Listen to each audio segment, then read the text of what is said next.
welcome to the At Peace Parents podcast. I'm Casey, and I'm here to empower you in your decision-making as a parent of a demand-avoidant child.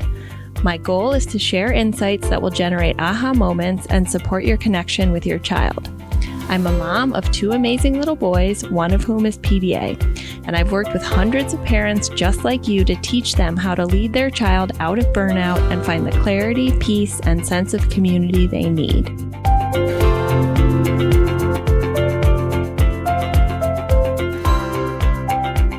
Are you a parent, a therapist, or a teacher who feels like they're getting stuck with the concept and support of pathological demand avoidance?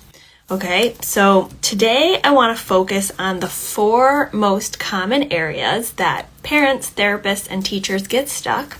So we're going to talk about pathological demand avoidance a little bit conceptually, but from a high level so that you can really understand where your mindset might be getting you stuck from supporting a PDA child or teen.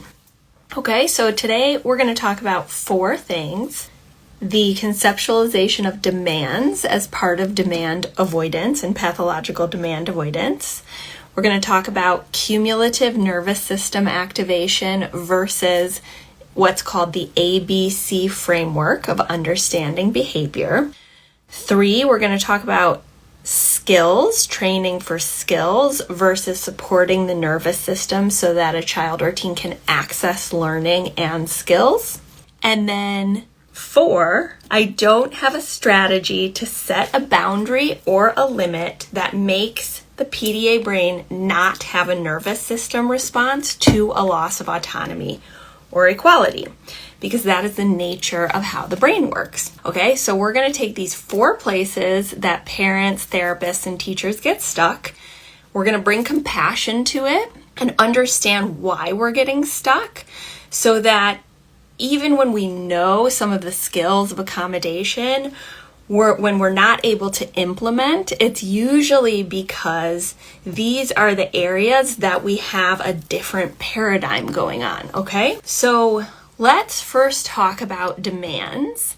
So if you're a parent, a therapist, or a teacher, and you're curious or not sure about PDA, and you're just looking at a kid or a teen who would be avoiding every demand, you might be missing the full picture because there's lots of other behaviors and indicators that actually have nothing to do with demands, okay? So, and this is why some people prefer the term pervasive drive for autonomy as opposed to pathological demand avoidance. I continue to reference pathological demand avoidance because that is what's in the peer-reviewed literature and the academic spaces on this topic. And I do have a goal building that body of knowledge formally so that this can be placed in the DSM in some capacity. So when we're thinking about demands, we're often thinking as parents or teachers or therapists okay, this is going to be a kid who won't do things, right? So the demand framework is kind of they're not doing, right? But then we have these PDA kids who are doing all sorts of things, like engaging in cognitive loops, right? So you might see a kid who is walking around, you've lowered demands, you're okay, you don't have to do things. And they're saying, I'm bored, I'm bored, I'm bored. But you suggest something and they reject it. Or they say, I don't know what to do, I don't know what to do. And then you recommend something and they reject it. Okay?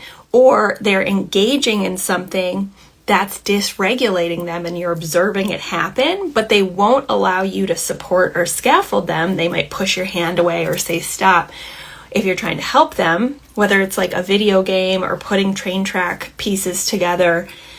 But then they continue to double down on that behavior of trying to do the thing while it's escalating and activating them, okay? So this is what I call a cognitive loop. A cognitive loop has nothing to do with avoiding the demand. In fact, they're fixating on the thing and they won't stop doing it, right? Why? Because they're perceiving that loss of autonomy and equality to the thing that they're engaging with, right? The video game, they're losing against the other Mario Kart or the person that they're playing against, or even just the computer simulation and they're perceiving on a subconscious level, they're below the video game or the other person playing, and they don't have autonomy, they're not going to win. They're not going to be equal to or above. Okay? So then their nervous system fixates on controlling the situation and they can't stop doing it, right? But that's not a demand avoidance. Do you see how there's a little bit of a difference here? So if you're listening to this as a podcast, feel free to pause for a moment and reflect on that. Additionally, they fixate on doing the thing that you tell them not to do, which isn't really demand avoidance, right? You're like, okay, don't touch this drawer. There's a teacher. Everyone, don't touch this one thing that I've set on my desk, right? And then what happens? The PDA kid actually can't stop touching it. That's not avoiding a demand, that's a fixation on doing the thing because they've been told not to, right? And that's a nervous system response. We also see patterns of equalizing, which is like when they have those losses of autonomy and equality over and over and over, it builds in the system, and either in the moment or over time, they equalize to get back to a place where they feel that they're equal to or above, so that their nervous system feels safe again. But equalizing has nothing to do with demands. What it is like, I'm cooking in the kitchen and my son's like, hey, can we play football in the basement? And I put a small boundary down of like, I need to monitor my beans that I'm cooking for 5 minutes. That registers as a loss of autonomy. So he might comply, but as he's walking by, he might like knock off the spices, right? To equalize against that loss of autonomy.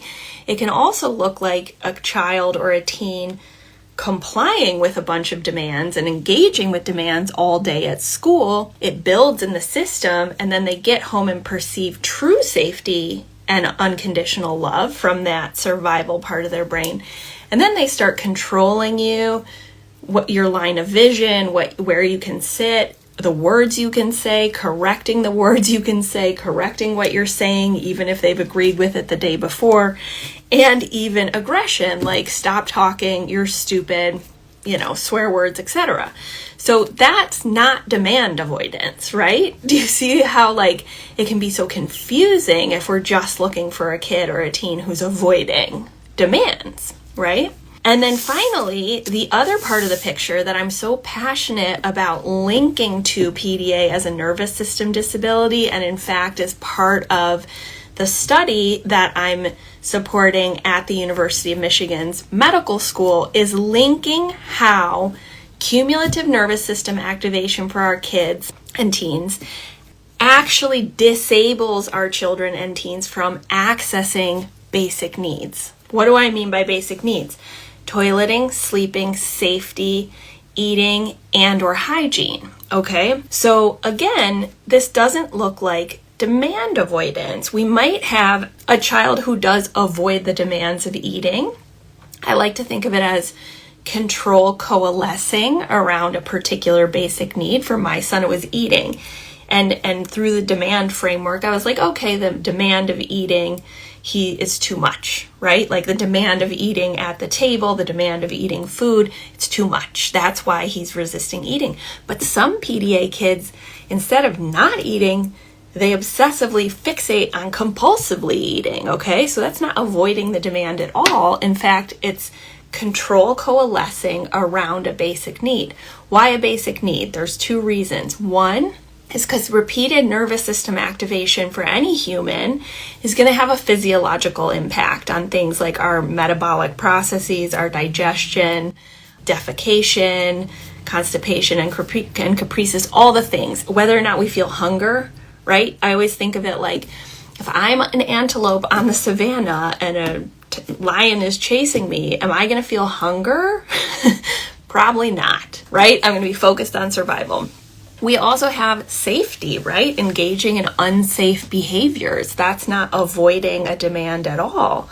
We might have toileting accidents or a regression with toileting that doesn't actually involve avoidance of toileting at all, but rather repeated accidents because we have an activated nervous system that's impacting metabolic processes, okay? So I want to just encourage all of us to reflect on this first point, which is like, how is the demand framework helpful? And how is it getting in the way of understanding the true root causes of what's going on in my home, my therapy practice, or my classroom? And this also flows into how to support PDA, right? And a place that everyone sort of gets stuck is the idea that lowering demands is sufficient to get a child out of burnout or to support them. And while it's necessary, it's a necessary condition of supporting a PDA child or a teen, it's not a sufficient condition, which is why we have other accommodations that we can think about. So this can be especially confusing if we have a PDA child or teen who's externalized and maybe their special interest is another child or their friends, and their safe nervous system is in their social engagement rather than a parent, right? And so, we think to ourselves like, let's lower the demands of activities or of going to school or of leaving the house. But maybe part of what's regulating their nervous system is getting to like play Minecraft virtually with a friend or to go out and meet them to ride bikes, right? But if we're just thinking about the demand framework rather than autonomy, which is like, do they have freedom and choice to do what they want to do, then we're missing these opportunities for actual nervous system safety and regulation and the dopamine novelty and sensory intense experiences that often, I think, help distract from a baseline of threat, right? And this can look a lot of different ways. It can look like my son loves hot Cheetos, right? So random, one would think. But like spicy foods and sugar provide dopamine. What does dopamine do? It can be like helping to engage with something, and there's overlap with ADHD and PDA, but there's also, I think, a way of distracting oneself from this baseline of constantly feeling nervous system threat by engaging in these intense activities like crashing, roughhousing, jumping on the trampoline, going to water parks, seeing new people, buying new things, etc. But then the novelty wears off and you see that escalation again, okay? So again, demands can be a misnomer for understanding PDA in its both simplicity and complexity. The way I would make it the most simple is simply a survival drive for autonomy and equality that consistently overrides other survival instincts like sleeping, eating, safety, toileting, and or hygiene. Okay? So let's next go to another place that parents, therapists, and teachers can get stuck, which is the traditional understanding of behavior and how it operates, that even if it's not explicit in our parenting or explicit in our training as a therapist or a teacher, it is likely underlying our assumptions, okay?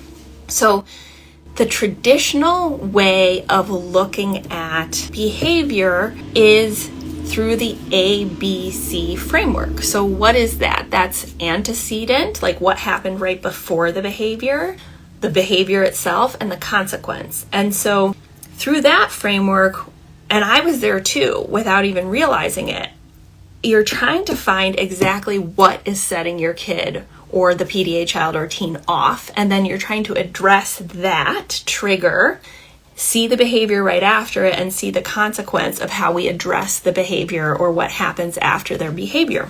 Okay, so it's like a snapshot in time.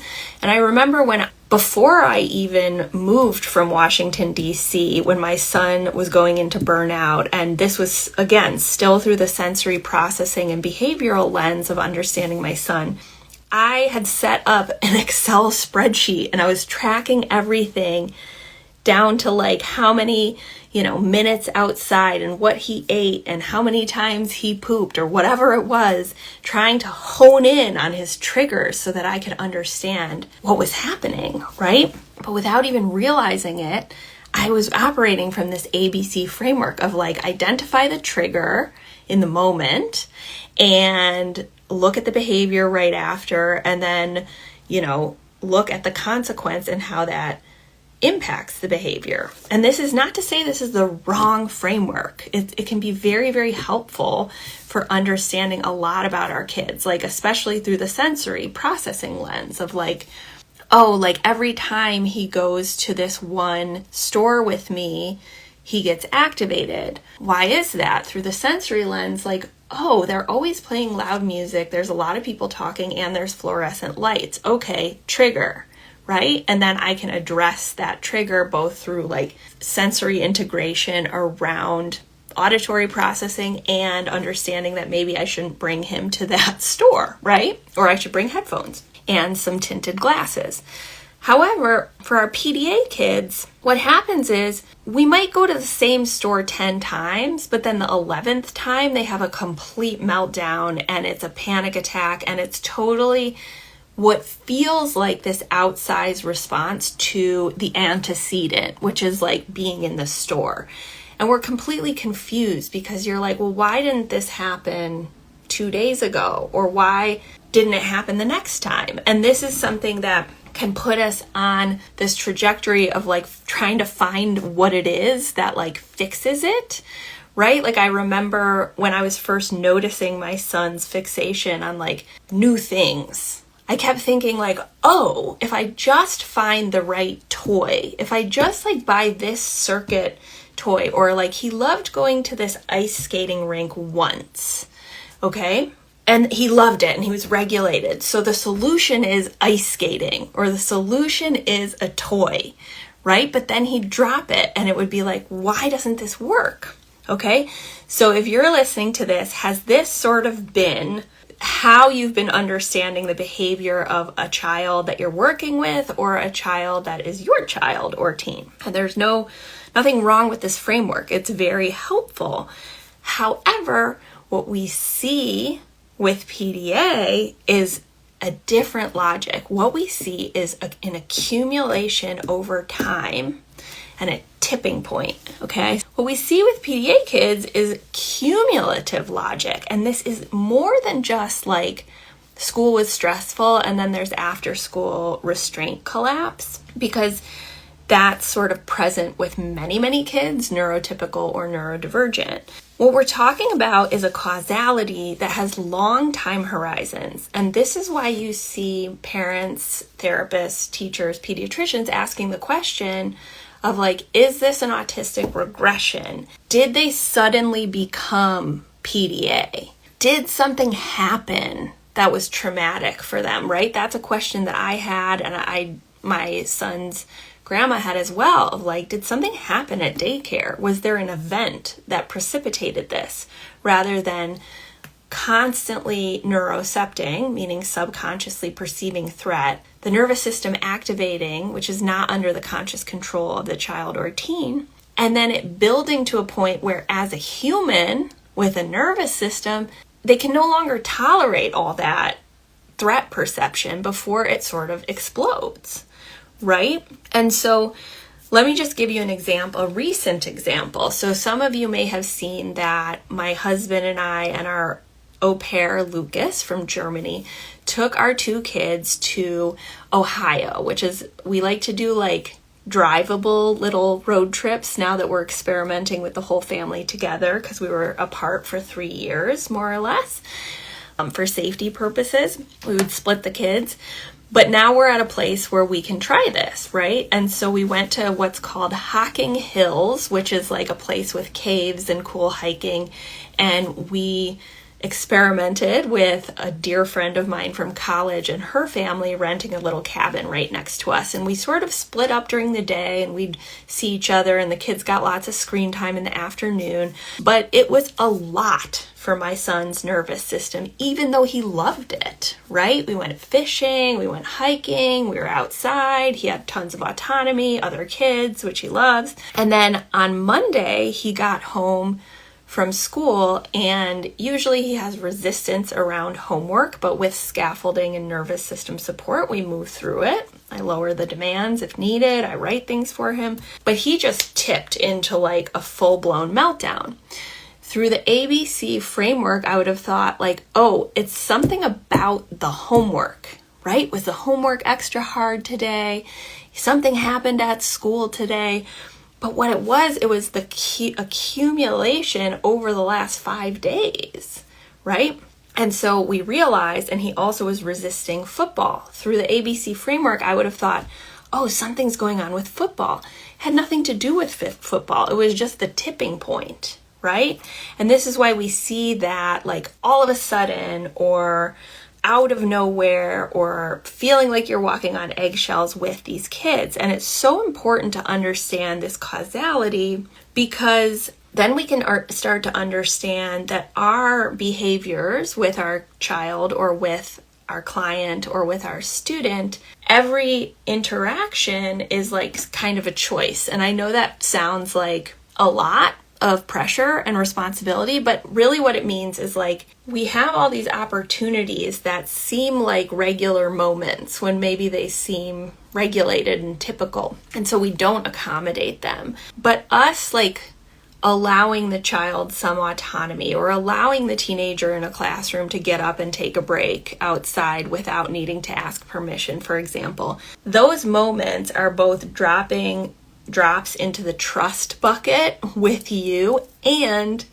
they're lowering that cumulative nervous system stress so that when the kid or the teen gets home, it doesn't impact like they're eating or they're sleeping, right? And so this is why it's a long-term approach with these kids, because the goal is not to correct the behavior or fix the behavior in the moment. It's to look holistically and over time, with all of the accommodations, bring down that cumulative nervous system activation from their threshold, which is when you're seeing the burnout and the big behaviors and the not accessing basic needs.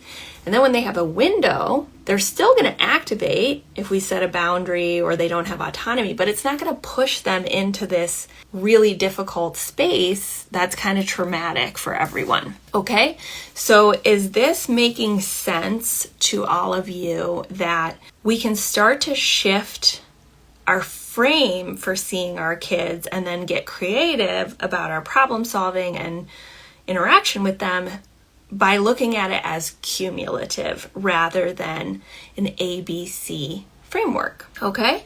So this is why it can feel like it happened all of a sudden, or it feels like there's an autistic regression, or did my kid just become PDA or autistic? And the answer is no, they were always neurodivergent with a sensitive nervous system and individual differences, but they hadn't had so much activation that it reached this point in accumulation. And so this is also why we see patterns of like a kid who's doing great, prior to going into school, and then they start school and there's all of these losses of autonomy and equality, and then they move into burnout. Or we have a new child in the home, right? Like when we had our second child, it was like all of a sudden I couldn't fully accommodate my son intuitively by giving him undivided attention because I had another kid, and it pushed him past his tolerance.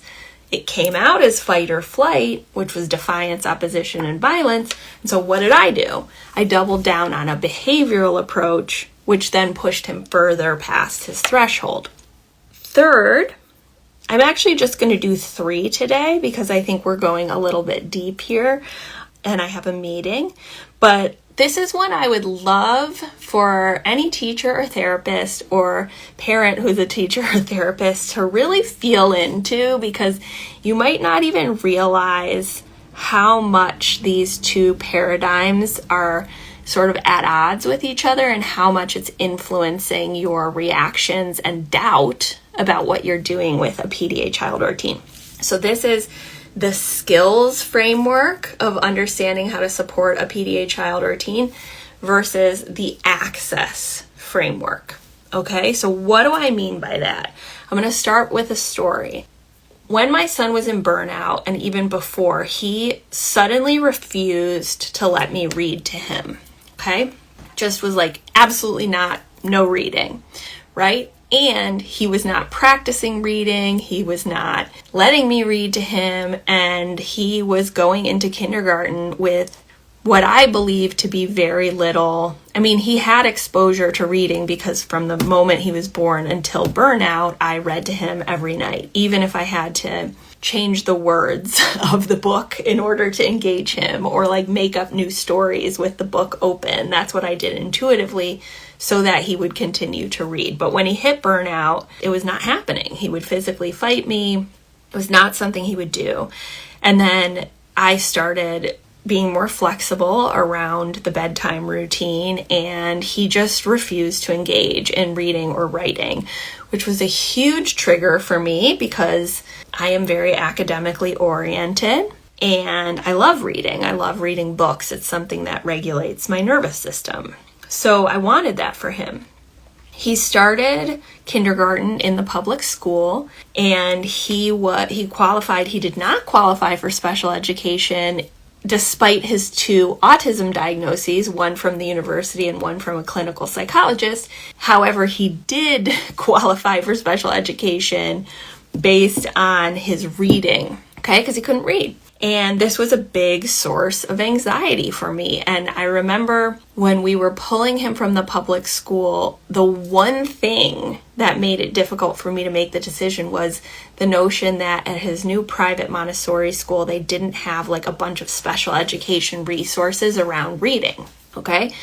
And I was like, he's never going to read. But at this point, I kind of didn't care how long it took him to read because his PDA nervous system activation had so impacted his ability to like live. And so reading took a back seat. And so through the skills framework, I was like, shit, like he is not learning the skills of reading. I need to be reading to him. I need to be focused on helping him with phonics. But I kept having to fight through that. And he, with the lower demands and autonomy and me not focusing on reading, eventually, with the nervous system activation coming down, what happened? He went from being mostly in his survival brain where we literally can't learn. Like evolutionarily, that part of the brain is not meant for learning new things. It is for executing survival behaviors based on what you already know in a very focused way, okay? And so when he was in burnout, he was just in his survival brain, or what Dr. Dan Siegel and Tina Payne Bryson call the downstairs brain, right? And so he was just there. He was just constantly in his survival brain. And so even though through a skills framework, I kept thinking I need to give him the skills to read, what I actually needed to do was support him to get out of his thinking brain, spend more time in his frontal lobe or the rational brain so he could access learning. Okay, so here's the paradox, right? In order to get him out of his out of his survival brain, I had to stop focusing on reading. Why? Because my agenda, expectation, desire, authority about reading was setting him off because of his neuroception, his PDA neuroception, and driving him further into the survival brain where he actually can't learn. And if he does have skills around recognizing letters and phonics and starting to read, he can't access them. He could be like already able to read chapter books, but if he's existing from here, it's not going to happen, right? And so there's this paradox of like, instead of focusing on the skill, we see the indicator, he's not reading, right? So we're assuming it's a lack of skill. So what do we want to do as parents or therapists or teachers? We want to be like, I'm going to give you all the extra reading support. I'm going to like do it for 10 minutes a day with you. I'm going to make sure we're reading all the time. I'm going to give you all this extra focus on it. And what does that do for a PDA kid? It makes it less likely that they're going to read, right? This is not to say we never work on skills, but we have to do it from a place where they're mostly operating from the thinking brain, and where we have enough relational and felt safety in how we operate that we can stay there so that we can learn the skills. Okay? So this is a huge mindset shift, because as parents, as therapists, as teachers, what we feel our role is to teach the skills that kids and teens need to be independent adults, okay? Rather than creating a relationship, a connection, and an environment that facilitates felt safety, meaning the subconscious brain perceives that there's safety and not threat, so that we can access the brilliant part of the brain that actually learns pretty quick, right?